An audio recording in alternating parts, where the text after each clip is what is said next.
Welcome to Test, ladies and gentlemen. I appreciate you guys very much for stopping by. So what I have for you guys right now is the FIDE Women's World Cup. So first time on my channel, I've showed a game just strictly women. Have nothing against it, of course. I'm just mostly a Wesley So guy, and they do have the tournament coming up tomorrow, so I'm excited about that. But like I said, I do have the round 6 game 2 between Alexandra Kosteniuk, former world champion, and Zhongyi of China, also a former world champion, more recent world champion. So it's the battle of the world champions. So I do have to change my thumbnail because I did not put that excitement on there. But for all my people in the Philippines, I will say mabuhay. Magandang umaga, kamusta na, masaya akong makita muli. Appreciate you guys very much for you stopping by and taking a look at my stuff. Anybody who is coming from Russia, I will say, what is this that I learned? Dubre otra. Good morning to you, Kakadela. Spasibo for you guys coming by and taking a look at my stuff. Appreciate it very much. Anybody who is coming from China, I will say shishi, shishini, and ni hao. I believe I'm saying that correctly. Shishia. Yeah, shishia. I think it's pretty right. But anyway, if you guys are ready to go, let's take a look and see what we have for this game. E4, E5, knight comes to F3, knight to F6. So we do have the Petrov's defense, and it is also known as the Russian game. So it's fitting that we have a Russian game and we have a Russian player. So knight takes E5, D6, knight back down to F3. Knight takes E4, we have C4, and this is not the most common move, but it still actually is a move. Almost always you're going to see D4 and then D5 is going to come, and you're probably going to see like bishop to D3, something like that.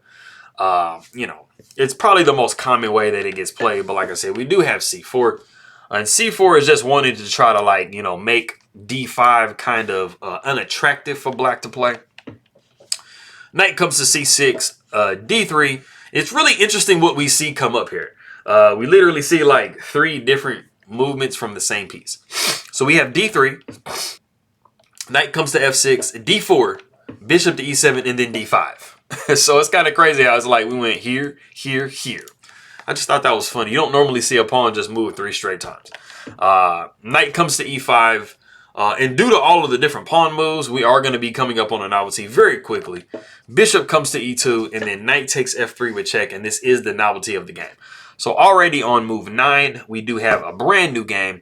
Even though this position looks very similar, once you'll see it kind of develop, it really looks like a Benoni to me, just without like a C5 situation. A lot of the times you'll play, I guess no, that's not. No, that's not okay. All right, yeah, but it still kind of looks Benoni-like in my vision.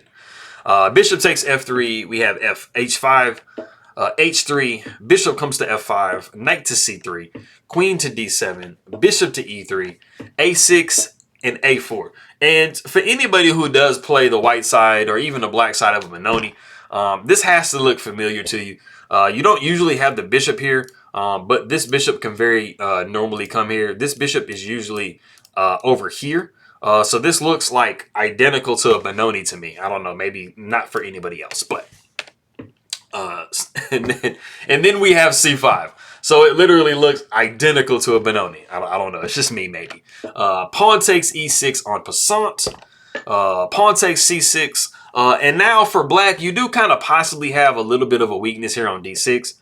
And it is really, really hard to push D5 right now. You can possibly swing the rook over. But this bishop, this pawn, this knight, and this queen are all making sure that you don't push D5. So, I mean, like I said, this can possibly become a weakness at some point in the game.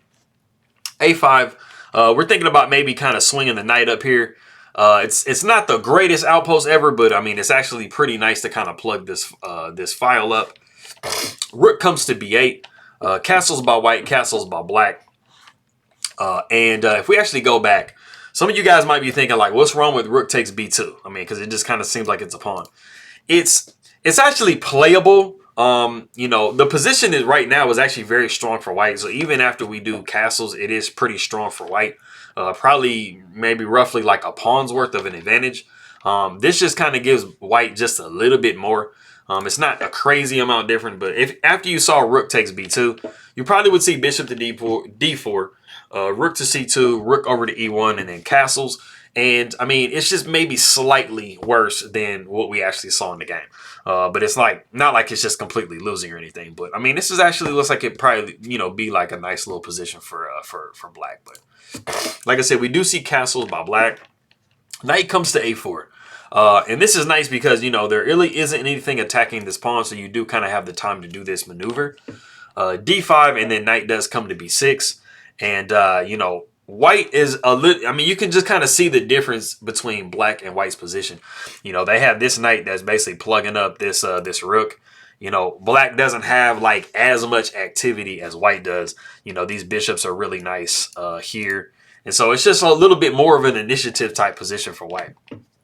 Queen comes to d6.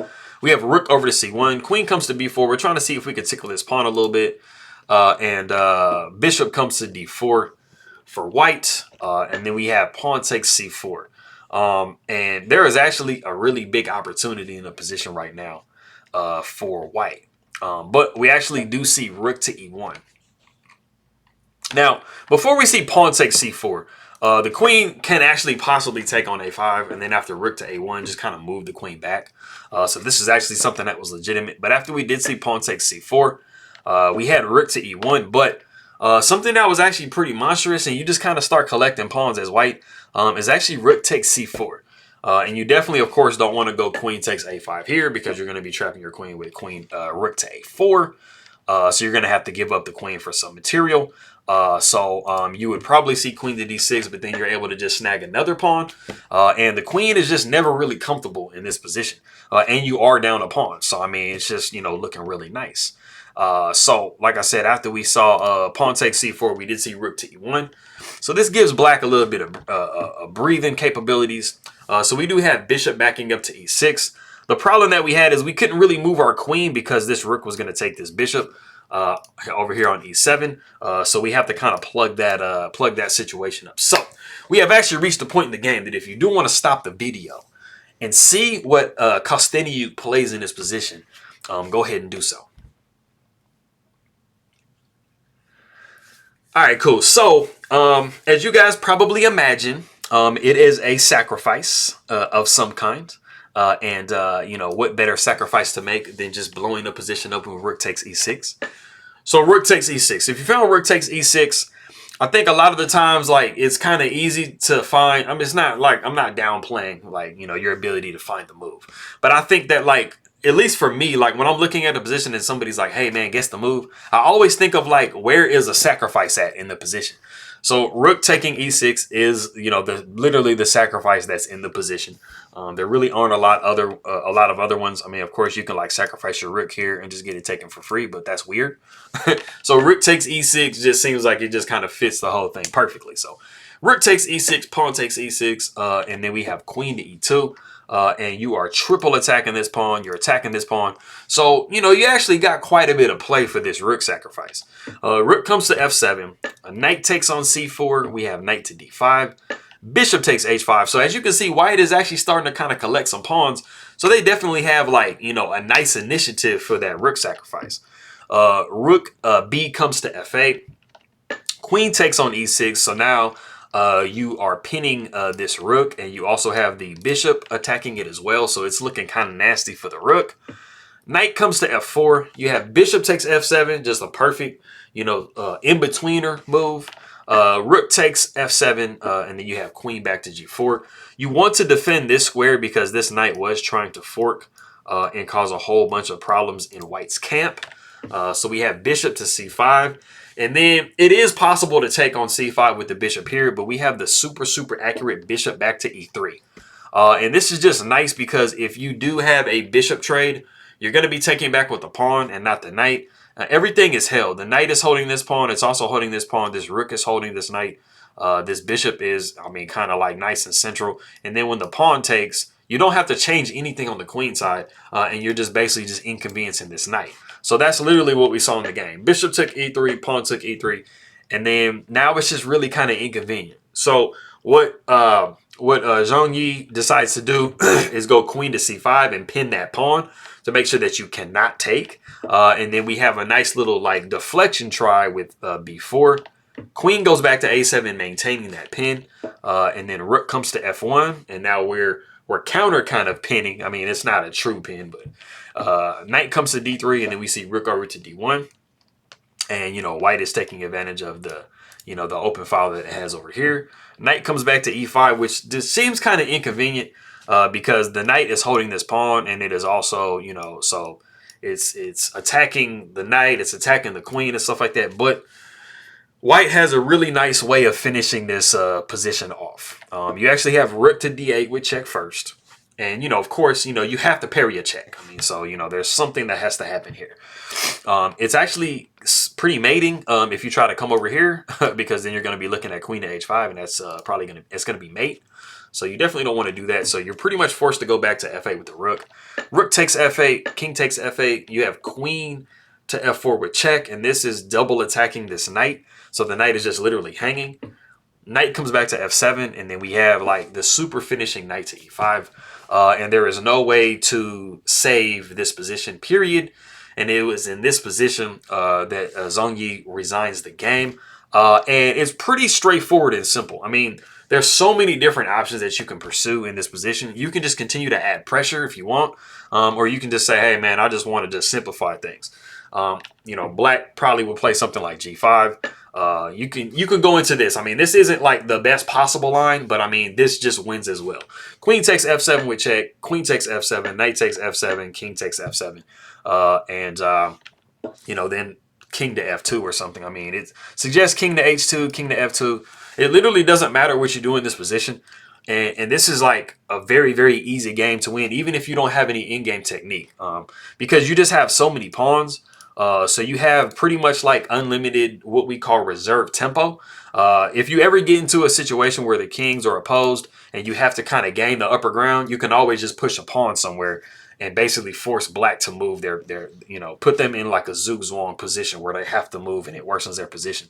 You know, the king is just always going to be able to outflank and just get around this king. You know, these pawns, you know, are too much for this one pawn. And so, I mean, you know, if you want to, I mean, you can just do, I mean, if the king starts approaching or something like that, you're just going to continue to just make progress up the board. You know, black is just not going to be in time to be able to parry like the threats that you have. And they only have 3 pawns and you have 5 pawns. So, I mean, it's just too overwhelming. And black has to make sure that they pay attention to this pawn, and they can't just start going fishing, because this pawn is going to start running, and you have to make sure that you're still in the box. So, like I said, that was an interesting game. You know, there was a lot of chances, it kind of seemed like, for both players. But, you know, the position just was always kind of favoring white from the very beginning. So, you know, it was a really nice advantage that Kosteniuk had, and she basically just held on to it for the entire game. So I thought that was a pretty nice game. You know, the clash of former women's world champions. So it's always interesting when you have, you know, 2 world champions that play each other. So for all of my people in the Philippines, maraming salamat po sa nanonood ng aking mga video, aking mga kaibigan. Amasao tayo to you guys. It is now breakfast time. Appreciate you guys very much. For anybody who is coming from Russia, I'll say spasibo to you. I appreciate you guys very much. And shishini, for anybody that is coming from China, makita tayo mamaya, aking mga kaibigan, and I will see you guys next time.